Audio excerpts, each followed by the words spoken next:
Okay, Michael. Got it? Yep. Right now! Hey! Let's go. Hello, my name is Caleb Crowther. Welcome to this graduation ceremony, which marks the beginning of the rest of our lives. I would like to begin by thanking a few of the people who have helped me reach this moment today. First, and above all else, I would like to thank God for the provision of an amazing and blessed high school experience. Next, I'd like to thank my family, who has been and always will be my biggest supporters. Finally, thank you to all of my teachers, counselors, and administrators who have helped me or have given me the opportunity to obtain new knowledge every day I was at school. Google defines high school as a school that typically comprises grades 9 through 12, attended after primary or middle school. After reading this definition, I thought to myself, well, any blockhead would be able to tell me that, Anna. So what actually defines high school? Anna, can you cover my I eyes so I can continue to ponder stabilize this about with this both topic hands? for a second, thinking of Can all you the cover vast my eyes ways so I I could can use define this both past hands? 4 years. What I concluded Thanks. was that high school presents you with many forks in the road, even while you're still in 8th grade. These different paths presented to us are what have made us individuals with different interests and life goals. The first turns we faced were choosing our freshman classes. They weren't very hard choices, but it was the beginning of a beautiful story of ups and downs, success and failure, as well as friendships and heartaches. And those ended with us each choosing a road to take out of high school. Many of the students you see before you will be attending some type of college next year. Others will be joining the military, and some will be going straight to work. All will be working towards the goal of making our society better. You may wonder why I chose to include the fact that high school kids have low points, failures, and heartache. The reality of this is that everybody has these moments even after graduation. I like to look at these despondent times as a lesson learned. I can speak from experience that the first time I failed at making a note card for a test by typing it when I wasn't supposed to, you bet your bottom dollar that the next time I handwrote it. I had to make a few not so smart decisions for myself to realize that I should change and do things differently in order to succeed.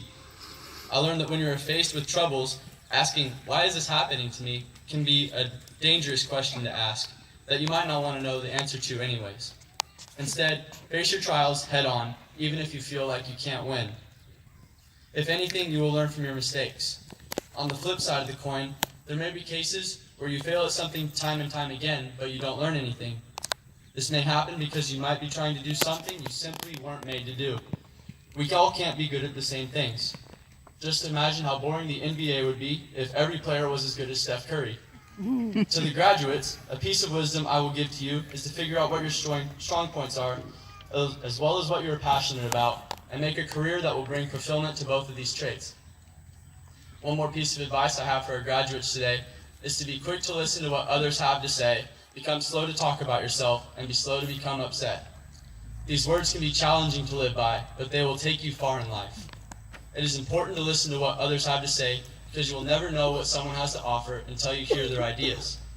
It is wise not to talk about yourself in excessive amount due to the fact that people usually don't like to be around bragging people.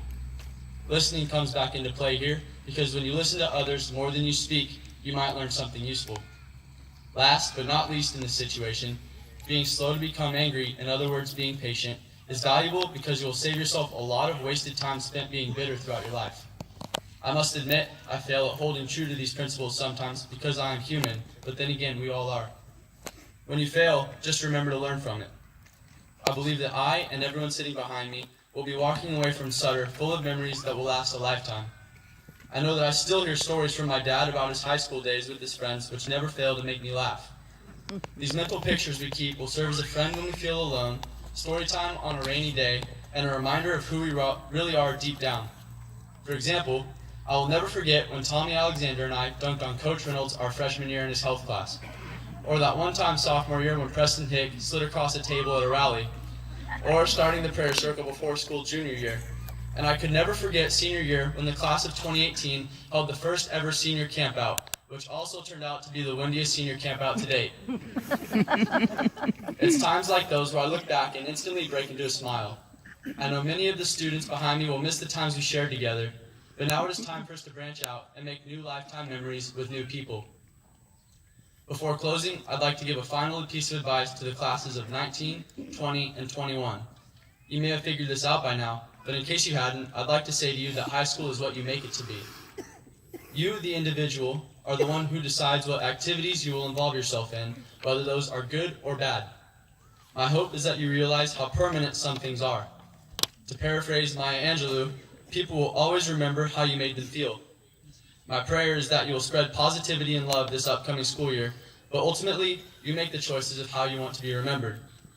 I have seen redeeming qualities in all three of these classes, and I challenge you now to better your best and to continue to be the change you want to see in the world. Now I hope you remember the highlights of what was said. The first being that you will always have forks in the road to face.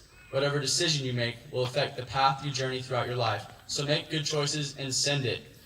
Next, remember that if you learn from your failure, then it was beneficial. But if you didn't learn anything, then you're wasting time. Again, be quick to listen, slow to speak, and slow to become angry. Hold on to your dearest memories because you never know when you'll need them. And finally, don't forget to just be a kind person. The beginning of the end is over. Thank you for your time.